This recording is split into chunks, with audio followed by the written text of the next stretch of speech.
교도갑니다. 비판을 받지 아니하려거든 비판하지 말라. 너희가 비판한 그 비판으로 너희가 비판을 받을 것이요 너희가 헤아리는 그 헤아림으로 너희가 헤아림을 받을 것이니라. 어찌하여 형제의 눈 속에 있는 티는 보고 내 눈 속에 있는 들보는 깨닫지 못하느냐? 보라, 내 속에 들보가 있는데 어찌하여 형제에게 말하기를 나로 내 눈 속에 있는 티를 빼게 하라 하겠느냐? 외식하는 자여, 먼저 내 눈 속에서 들보를 빼어라. 그 후에야 밝히 보고 형제의 눈 속에서 티를 빼리라. 거룩한 것을 개에게 주지 말며 너의 진주를 돼지 앞에 던지지 말라.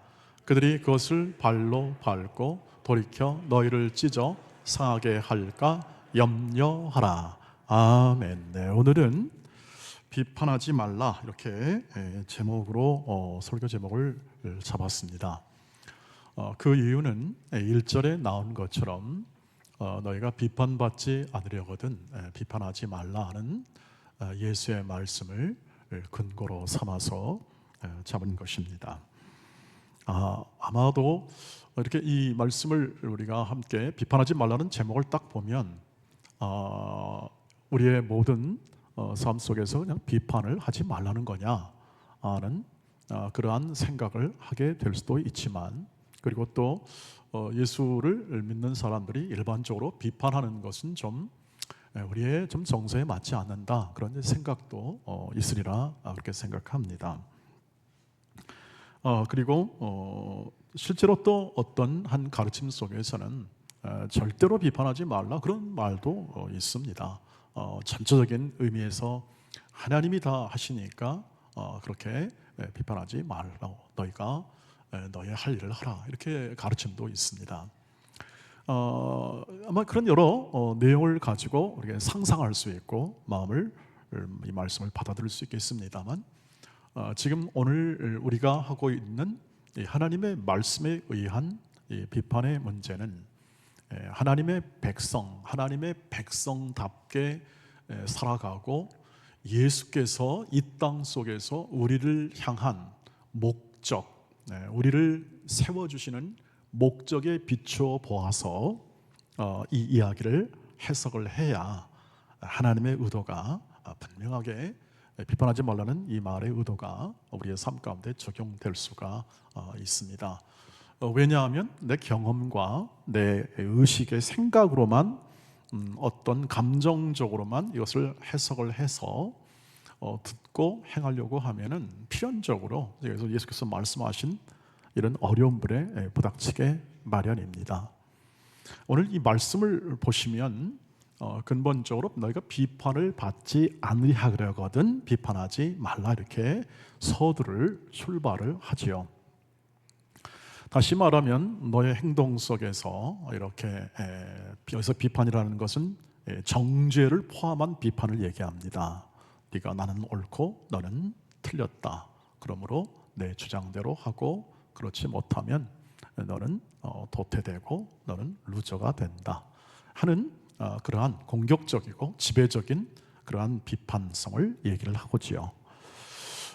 이러한 비판을 받지 않으려거든 비판하지 말라, 이 말을 확증하기 위해서 그 뒤에 나오는 부메랑의 원리를 얘기하죠. 다시 말하면 2절 말씀 보시면 너희가 비판하는 그 비판으로 너희가 비판을 받을 것이고 너희 헤아리는 그 헤아림으로 너희가 헤아림을 받을 것이다. 헤아림을 받을 것이고 너도 비판 받을 것이다. 그러므로 비판받지 않으려면 아예 비판할 시도를 하지 않는 것이 합당하다 하는 예수님의 말씀이죠. 헤아릴 수밖에 없는, 그러니까 다시 비판받을 수밖에 없는 우리의 연약함을 그 뒤에 얘기하고 있습니다. 우리 각 사람이 서로를 비판하여 정죄할 수 없는 이유는 우리가 그만한 위치에 있지 않다, 그만한 능력을 가지고 있지 않다는 것이 이야기합니다. 부메랑의 원리 속에 담긴 이야기입니다. 다시 또 돌아온다는 건 뭐냐 하면 결국 너도 같은 실수를 하기 때문에 똑같은 그런 비판에 직면할 수밖에 없는 처지이다. 왜 그런가요? 너는 우리가 생각하듯 그렇게 의롭지 못하다 이 뜻입니다. 그렇게 네가 얘기하고 주장하여 의를 주장할 만큼 우리 각자가 다른 사람을 지배하거나 그것을 말하여 깨우칠 만큼 우리가 능력과 실력을 갖추지 못한다 하는 것이고요. 그것을 설명하기 위해서 들보 이야기하고 눈의 티 이야기를 가지고 예수께서 말씀을 하시는 거죠. 네가 어떤 존재냐? 네가 어떤 사람이냐? 너도 같은 사람이고 너도 남을 이렇게 뛰어넘어 네가 무엇을 인도할 수 있는 사람이 아니다 하는 것을 얘기하는 거죠. 그래서 바울이 로마서 2장 1절에서 이 얘기를 하는 겁니다. 한번 보시죠. 그러므로 남을 판단하는 사람아 누구를 막론하고 내가 핑계하지 못할 것은 남을 판단하는 것으로 내가 너를 정죄함이니 판단하는 내가 같은 일을 행함이니라. 우리가 이 죄와 사망의 법 아래서 살아가지 않습니까? 우리가 다 같이 살아가고 있는데 이 한계를 벗어날 수가 없습니다. 쉽게 말하면 우리가 하는 모든 행동과 우리가 하는 모든 지금 이 세상에서 하는 자연적으로 우리가 깨닫고 교육받고 하는 모든 것들은 그것은 사망의 결과를 피할 수가 없는 행동들입니다. 모든 것들이. 그래서 하나님의 관점에서 보면 너희는 똑같은 존재다 하는 것이죠. 큰 차이가 없다 뜻입니다. 그런데 만약에 너희가 그런 말을 하고 한다는 것은 결국 너를 똑같은 일을 행하기 때문에 너를 정죄하는 것과 같다. 너가 말하는 모든 행동들은 결국 네 자신을 보여주는, 네가 정죄받을 사람이라는 것을 보여주는 그러한 결과로 부메랑으로 너희에게 다가올 수밖에 없는 인간의 연약함을 가지고 있는 자라고 하는 것입니다. 그래서 이것을 인지하지 못한 채 자신의 경험과 자신의 능력으로 내가 남보다 더 낫다고 하는 그러한 일들이 있지 않습니까? 그래서 그 시대적으로 보면은 바리새인과 서기관들이 내가 너희보다 율법을 더 잘 지키고 율법을 더 잘 알고 그래서 율법을 잘 행하고 있는데 나는 법대로 살고 있는데 너는 왜 법도 못 지키고 그렇게 안식일도 범하고 예를 들면 하나님의 말씀대로 살지 못하느냐고 어떻게 합니까? 정죄했지 않습니까? 연약한 자들을. 그래서 공동체에서 어떻게 합니까? 차별을 시킵니다. 그 다음에 등급을 나누고 그래서 분리시켜서 잘 믿는 사람들로 하여금 더 잘 믿게 하자, 하나님을 잘 섬기게 하자, 그렇게 해서 그렇게 이런 어떤 지도력 그룹을 이렇게 만들고 그렇게 해서 의를 이루고자 했던 것이 바리새인과 서기관들의 지었죠. 다분히 예수님께서는 그 말씀을 하시는 겁니다. 그렇게 한 게 도대체 뭐냐? 화 있을진저 서기관과 바리새인들아, 너희는 하나님의 법을 섬겼다고 하는데 너희는 진짜 하나님의 법을 섬겼냐? 이렇게 말씀하십니다. 사랑이라는 걸 섬겼냐? 사랑을 알았냐? 그럼 너희는 모르고 했다면 너희는 지금 뭘 하고 있는 것이냐? 화 있을진저 이렇게 얘기를 하는 거죠. 하나님의 너희가 모든 활동과 너희가 법으로 지킨 모든 걸 지켰습니다만, 그렇지만 너희는 하나님의 사랑을, 의와 정의를 버렸다. 너희가 생각하는 의와 정의, 이것은 너희가 행할 수 없는 것을 너희는 지금 주장하고 있는 거다. 그렇게 의롭게 살지 말라는 것이 아니라 너희가 주장하고 비판하는 모든 것들은 너희가 행할 수 없는 것을 하고 있다는 뜻입니다. 그걸 알게 하는 것이죠. 다시 말하면 예수 안에서 우리의 모든 실정과 우리가 받은 이 지위, 지금 우리가 믿음으로 살고 있고 그리고 의롭게 하나님의 의의 실천을 받아 누리며 살아가는 모든 삶의 내용은 무엇이냐? 하나님의 용서로 이루어진 거다. 하나님의 긍휼과 자비로 이루어진 거다 하는 것을 얘기를 합니다. 그래서 그렇지 않으면 너희는 지금 외식하는 거다. 그래서 5절 말씀을 보시길 바랍니다. 5절 말씀을 시작. 외식하는 자여, 먼저 내 눈 속에서 들보를 빼어라. 그 후에야 밝히 보고 형제 눈 속에서 티를 빼리라. 아멘.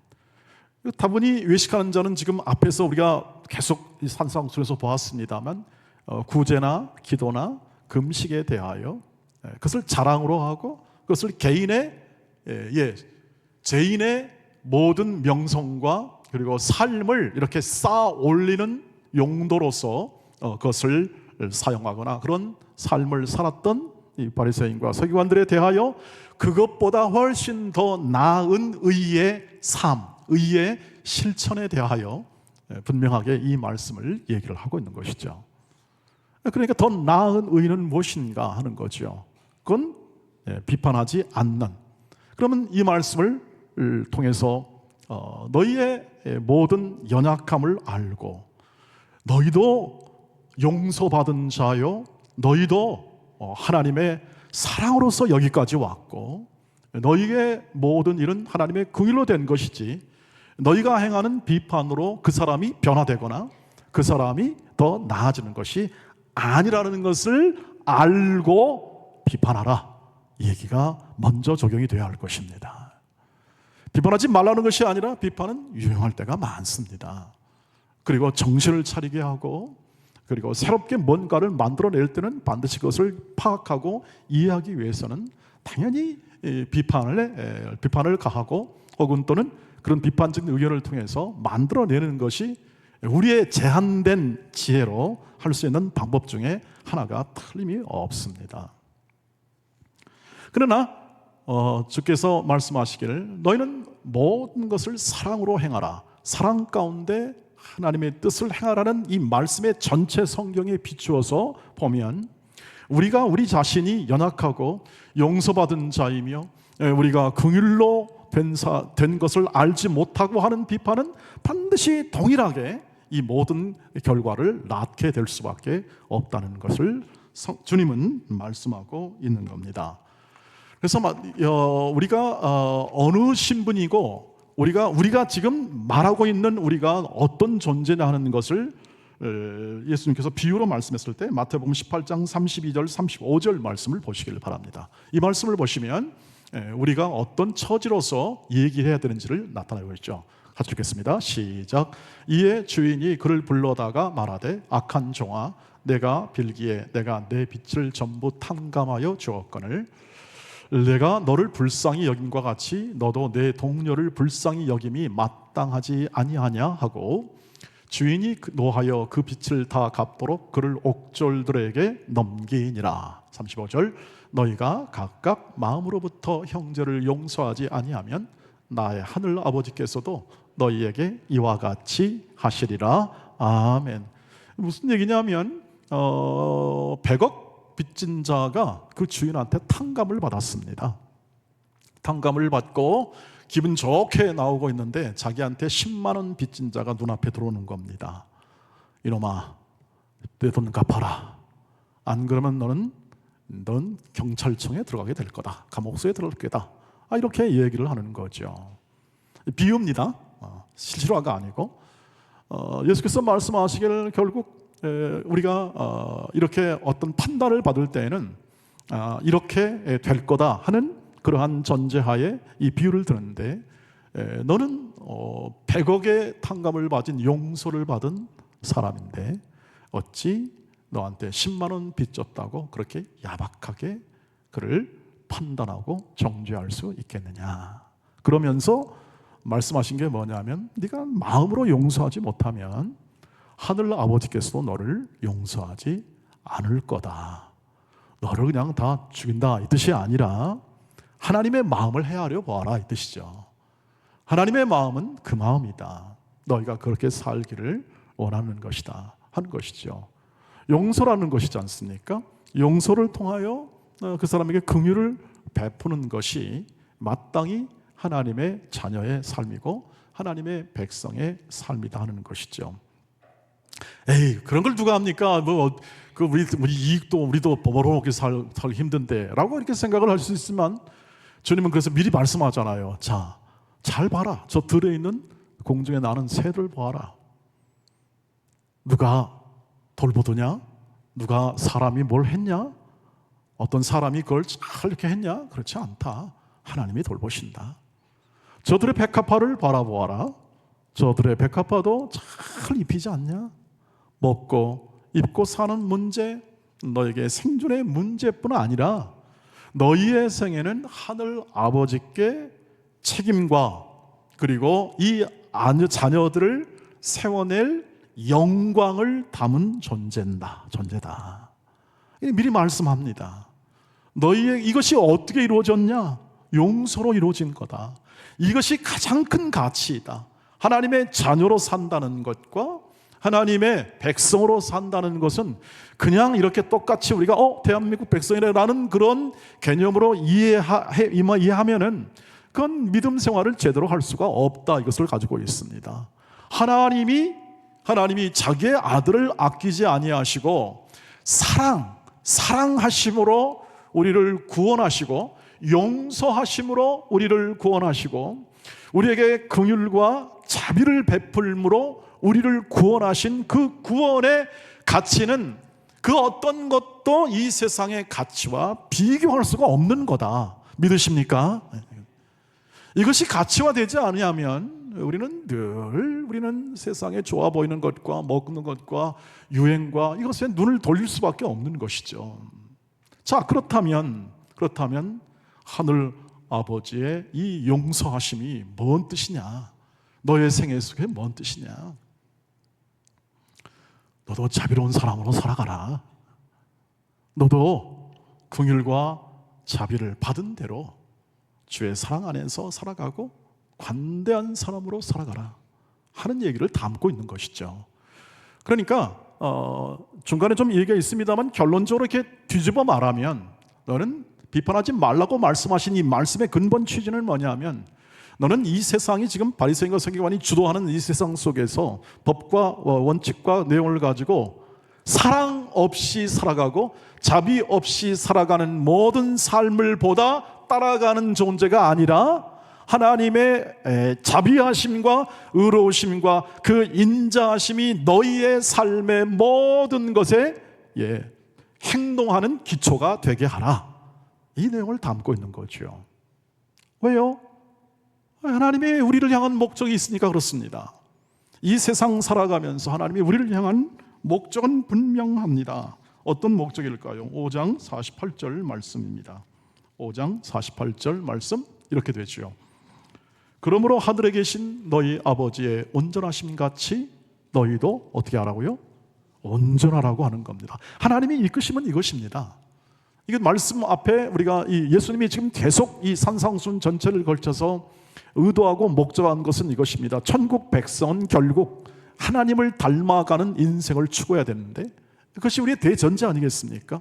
신앙생활에 지금 이렇게 우리가 나오는 것도 하나님을 닮아가고 하나님의 사랑과 공의와 정의와 그리고 긍휼을 닮아가는 것이죠. 예수를 닮아가는 삶이죠. 그런데 이 비판의 문제에 관하여 이 바리새인과 서기관의 입장과 그런 가치를 따라가다 보면은 어떻게 합니까? 차별이 낳게 되고 다툼이 나고 그리고 또 어떻게 합니까? 분냄이 나타납니다. 분냄이. 넌 그렇게 왜 못했냐? 이 망할 놈아 뭐 그러면서 말이죠. 우리 많이 했지 않습니까? 이번에 많이 했습니까? 이런 부분들은 우리 마음에 없는 감정일 수 있습니다. 당연한 우리의 감정의 표현일 수 있습니다. 그것이 우리가 지금 살아가고 있는 이 세상 속에서 일반적인 표현 아니겠습니까? 사람들이 행할 수 있는 표현. 그런데 우리가 말씀을 통해서 확인하는 건 뭐냐면 우리가 그 표현을 하더라도 우리는 그 표현과 우리의 모든 이 말이 정말 유익이 되겠는가? 내 삶과 진정한 하나님의 백성으로서 살아가는 이 삶의 내용 속에 정말 그것이 합당한가를 신중하게 판단하고 말하고 그리고 또 표현하는 습관과 마음을 기르시기를 바랍니다. 왜 그러냐면 6절 말씀을 보십시오. 아시죠? 6절 말 표현세요. 읽겠습니다. 다시 한번 어려운 표현인데 시작. 거룩한 것을 그에게 주지 말며 너의 진주를 대주 앞에 던지지 말라. 그들이 그것을 발로 밟고 돌이켜 너희를 찢어 상하게 할까 염려하라. 여러분, 이 말씀이 알쏭달쏭이죠? 실제로 그렇습니다. 학자들도 이 말씀을 해석할 때 많이 차이가 있어요. 뭐 어떻게 이 말씀 해석해야 되나. 근데 지금 우리가 산상수훈을 계속 같이 이렇게 말씀을 나누면서 전체적인 문맥 안에서 이것을 파악하는 그런 훈련을 우리가 같이 계속하고 있습니다. 저도 그렇고요. 여러분도 이 말씀을 정말 말씀대로 정확하게 이해하고 바른 이 적용을 하기 위해서는 바른 이 이해가 필요한데, 이 문제는 결국 우리가 좀 해석에 어려움을 겪는 이유는 학자들도 해석에 어려움을 겪기 때문에 당연히 우리에게는 그럴 수밖에 없고, 지금까지 설교를 들어오셔도 그렇게 이것을 명쾌하게 정리하는 분은 없을 겁니다. 저도 마찬가지라고 생각합니다. 그런데 확인할 수 있는 건 뭐냐면, 문맥상 보면은 지금 우리가 비판하지 말고 하나님의 자녀답게 살라, 관대하게 살라는 그러한 말씀이죠. 이 말씀인데, 이 말씀을 통해서 진정한 이 분별에 대한 얘기를 하면서 너희가 이 거룩한 것을 계게 주지 말고 진주를 대적해 주지 말라. 만약에 잘못되면 뭐가 된다? 오히려 상하게 되고 오리를 찢게 된다라는 그 말씀을 하시는 것은 뭐냐면, 이와 같은 일반적인 해석은 가능합니다.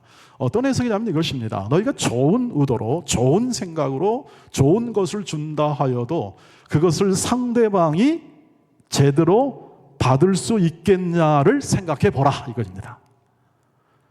말 비판을 할 때 너희가 가지고 있는 좋은 원리, 좋은 가치를 얘기한다 해도 그것을 이해하지 못하고 오히려 그것이 상하게 되고 관계가 깨트려지게 되고 그것을 어그러뜨리게 만들 수도 있다는 사실을 주의하여 말하라. 이렇게 하게 되면은 그 뒤에 나오는 모든 분별에 대한 이야기도 정리가 되리라 생각합니다. 이와 같습니다. 여러분, 시어머니가 되신 분들은 전부 다 저는 우리 며느리들을 사랑하신 줄 믿습니다. 아멘이죠? 왜 그렇게 빙긋이 웃으십니까? 쉽지 않다 이 말이죠? 당연히 쉽지 않습니다. 여러분, 예수 믿는 것은 쉬우라고 부르는 게 아니라 거룩하라고 부른 겁니다. 우리를 거룩하게 부른 건데요, 좋은 의미로 시어머니들이 충고를 하고 좋은 말로 이렇게 잘 얘기를 해도, 여러분, 우리 며느리들이 다 좋게 봤습니까? 아니면 그렇게 또 좀 부담스럽게 봤습니까?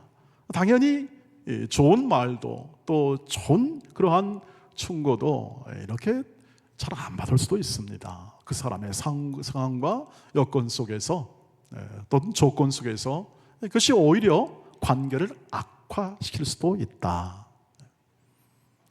우리가 살아가는 모든 삶 속에 하나님은 성경은 지혜를 가르쳐 주죠. 당연하게도 그것이 유익이 되겠는가 숙고하는 거죠. 말에 있어서, 그러니까 우리가 말을 있어서 다른 성경 말씀에 보면 조롱하거나 혹은 그 사람에 대해서 인격을 모독하는 그러한 언사로 말하는 것은 그건 성도가 할 일이 아니다라는 것을 바울이 분명하게 에베소서를 통해서 말씀하시지 않습니까? 그 이유는 뭐냐 하면, 우리의 목표는, 우리의 삶의 목표는, 우리가 이루고자 하는 것은 뭐냐면 우리의 거룩함이고 예수 그리스도를 닮아가는 인생과 삶이죠. 말씀드린 대로 관대함을 이루는 겁니다. 우리의 생애 속에서 거룩하다는 것은 뭐냐면, 세상은 관대할 수가 없어요. 세상은 관대할 수가 없어요. 법대로 해야 되잖아요. 법대로 하는 것을 정의라고 여기지 않습니까? 그것이 정의가 아니라, 정의는 하나님의 말씀이 정의거든요. 하나님의 말씀은 사랑입니다. 근데 그것을 행할 수가 없어요. 세상은 행할 수 없기 때문에 어떻게 합니까? 하나님이 세상을 사랑하사 진정한 사랑을 육신으로 화하여 이 땅 속에 보여주신 것이 십자가입니다. 예수입니다. 사랑이라는 것, 은혜라는 것, 진리라는 것을 육화, 우리의 몸과 마음에 담을 수 있도록 오신 분이 바로 참 하나님이신 예수님이 이 땅에 오심으로 어떻게 합니까? 그 참 사랑을 십자가에서 완성하잖아요. 완성하여 우리 마음에 담습니다. 성령을 통하여 우리 마음에 부으사 우리로 하여금 세상에서 줄 수 없는 예수 그리스도의 사랑이라는 것을 알고 행하고 깊이 있게 느끼고 그것을 따라 사는 삶을 누구에게나 행하라. 서로 사랑하라. 내 이웃을 사랑하라는 거죠. 여기서 비판을 가지고 좋은 것을 하고 했다는 그러한 생각을 넘어서는 천국 백성의 삶의 원리가 나오게 되는 것이죠. 관대함입니다. 용서할 수 있는 겁니다. 받아들일 수 있는 것입니다. 로마서 15장 7절의 말씀이 그 얘기를 해주고 있습니다. 같이 읽어보시죠. 시작. 그러므로 그리스도께서 우리를 받아 하나님께 영광을 돌리심 같이 너희도 서로 받으라. 용납하라. 약한 자들을 용납해라. 이게 관대함이지 않습니까? 관대하고 그리고 용납하고 용서하고, 그러면 이 사람 버릇 없어진 거 아닙니까? 네, 버릇 없을 수 있습니다. 그리고 안 좋게 갈 수도 눈에 보일 수 있습니다. 그러나 우리는 누굴 믿습니까? 하나님을 믿습니다. 하나님이 계십니다. 하나님이 우리를 인도하시고 하나님이 친히 바로잡음을 믿습니다. 하나님 말씀을 보시면 빌립보서 4장의 말씀을 보시죠. 4장 4절로 가시죠. 시작. 주 안에서 항상 기뻐하라. 내가 다시 말하니 기뻐하라. 5절. 너희 관용을 모든 사람에게 알게 하라. 주께서 어디 계십니까? 가깝습니다. 바로 내일 오십니다. 바로 내일 오십니다. 가능하다는 얘기입니다. 주님은 언제든지 올 수 있습니다. 심판자이신 주님이 와서 바로 잡으실 겁니다. 주님이 오시는 목적은 바로 잡습니다. 우리가 비판의 목적은 바로 잡겠다는 거 아니겠습니까? 그런데 우리의 거친 언사나 우리의 자비 없는 마음으로 그 비판을 했던 것이 바리새인과 서기관들의 삶이었고, 주님은 그걸 따라갈 수가 없다. 너희의 삶은 새롭게 만들어진 피조물로서 하나님의 백성이고 재창조, 이 모든 세상 속에서 하나님이 어떻게 이 세상을 만들어 가는지, 하나님이 어떻게 하실 일에 대한 너희는 증언자다. 다시 말하면 너희의 이 생애를, 똑같은 생애를 살다가 예수를 믿고 나서 이제는 하나님을 닮아가고 하나님의 거룩하심과 인자함과 자비하심을 닮아가는 사람으로 나는 세상 끝날까지 너희를 인도할 거다. 주님이 다시 오신다는 건 무엇입니까? 판단을 할 때가 있다는 뜻입니다. 주님은 지금도 계십니다. 근데 뭘 다시 오실 필요가 뭐 있을까요? 그냥 오시면 되는 거 아니겠습니까? 이렇게 물을 수도 있겠습니다. 주님이 판단할 때가 있다는 겁니다. 이 세상이 그냥 반복, 이렇게 역사가 그냥 계속되다가 그런 것이 끝나는 것이 아니라 하나님이 이것을 판단하여 영생, 영벌에 대한 분명한 이해와 그 다음에 믿는 사람, 하나님의 백성을 온전하게 만드는 것입니다. 할렐루야. 거기에 관한 소망을 우리는 갖고 오늘을 살아갑니다. 오늘을 살아가며 우리에게 향한 하나님의 사랑은 그치지 아니하고 우리의 인생과 우리의 삶을 만들어 가시니까 담대해라. 그러나 비판은 주의 깊게 해라. 주의 깊게. 사랑이 없으면 하지 말아라. 말은 정중하게 해라. 다른 사람이 듣기에 이게 내 적군 아니야? 이런 말은 하지 말라 이 뜻입니다. 왜냐? 예수 그리스도의 사랑과 자비를 담은 사람들의 말은 그것을 표현해야 합니다. 태도와 삶은 그것을 표현해줘야 하죠. 그래야 여기에 하나님이 계시구나, 저 사람 안에 하나님이 계시구나 하는 것을 이해할 수가 있습니다. 유익이 되는가를 생각해 보시기를 바랍니다.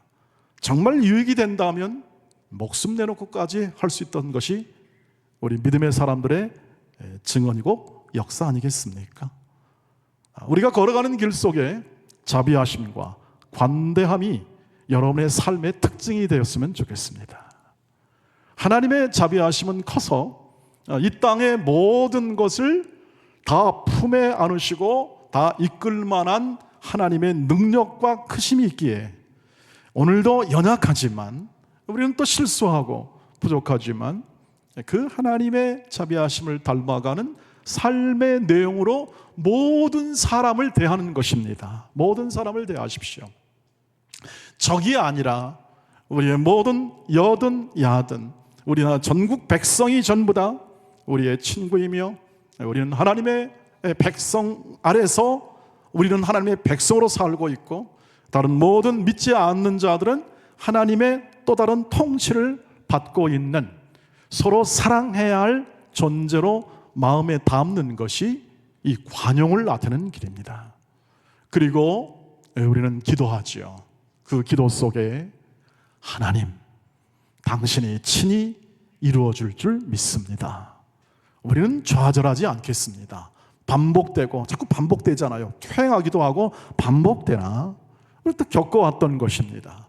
그 안에 하나님이 안 계셨겠습니까? 6.25 전쟁과 4.19와 5.16 평가가 다르긴 하지만, 그리고 5.18, 우리의 굵직굵직한 현대사의 모든 상황 속에서도 하나님이 이 백성을 사랑하시고 하나님의 그 자비를 놓친 적이 없다는 것은 이제 우리가 은혜로서 확인하는 바 아니겠습니까? 하나님이 일하시고 하나님이 역사하심에 대한 분명한 하나님의 이끄심이 이 역사 안에 분명하여 어느 순간에 이 나라는 선진국 문턱에 다가왔습니다. 누가 잘했습니까? 세상적으로 말하면 국민들이 다 잘했습니다. 그런데 우리는 믿습니다. 우리는 하나님을 믿습니다. 하나님이 모든 인생과 삶이 이렇게 실수와 아픔과 고통 속에서 살아가는 모든 삶 속에 믿는 자들, 하나님의 사람들을 세우시고 그 뜻을 펼쳐주심으로 오해받을 수도 있고 칭찬받을 수도 있지만, 저는 하나님께서 이 나라와 민족의 손을 잡고 계시고 인도하심을 믿고 하나님이 친히 여기까지 인도해 주신 하나님의 역사를 믿습니다. 우리에게 허락된 모든 악조건, 힘든 조건 속에서도 우리가 신중한 우리의 삶을 잘 살고, 무엇보다도 여러분의 관대함을 날마다 키우시기를 주의 이름으로 축복합니다. 용서할 수 있고 또 친절하게 할 수 있고 넉넉하게 대하십시오. 사람과 사람 사이에서 늘 그분이 난 참 저분과 함께하면 마음이 든든해, 나는 저 집사님, 저 장로님, 저도 포함해서 저분과 함께 있으면 늘 마음의 위로가 돼. 우리 예수님께 나아갈 때, 기도할 때마다 우리가 위로를 받지 않습니까? 감사함으로 늘 기쁨이 있지 않습니까? 그 삶, 그 삶이 여러분의 것이 되게 해주시고, 여러분의 삶 속에 그 관대함이 날마다 커지게 되고, 크신 하나님의 은혜와 자비로움이 저분 안에 있다는 사실을 확인하게 되면 우리는 그 자체로 하나님께 영광된 존재로 살아가는 그 삶을 보게 될 줄 믿습니다. 혼란과 여러 불안정이 반복되는 이 모든 삶의 현장 속에서 우리는 우리의 주인 되시는 예수 그리스도의 인도와, 그리고 우리를 거룩하게 만드시는 성령의 충만한 역사하심에 발맞추어서 여러분의 모든 삶 속에 풍성한 관용과 관대함이 날마다 풍성해지기를 주의 이름으로 축복합니다. 기도하겠습니다. 자비하신 하나님, 오늘도 하나님의 은혜 안에 저희를 세워주시고 저희의 마음에 하나님의 사랑을 부어주시니 또 감사합니다. 우리에게 허락된 이 불안정하고 모든 여건이 우리의 마음의 소원대로 안 되고 있는 이 현실 속에 오직 믿음으로 살아가게 하시고, 우리에게 담긴 하나님의 사랑과 하나님의 자비하심과 하나님의 인도하심을 따라 관대함으로 무장하고, 그리고 넉넉한 삶의 풍성함으로, 인격의 부요함으로, 하나님의 거룩하심의 충만함으로 저희들을 세워주시고, 우리 온 하늘 동원의 하늘 가족들을 이 마음과 심령으로 가득가득 성령이여 채워 주시옵소서. 예수님의 이름으로 기도하옵나이다. 아멘.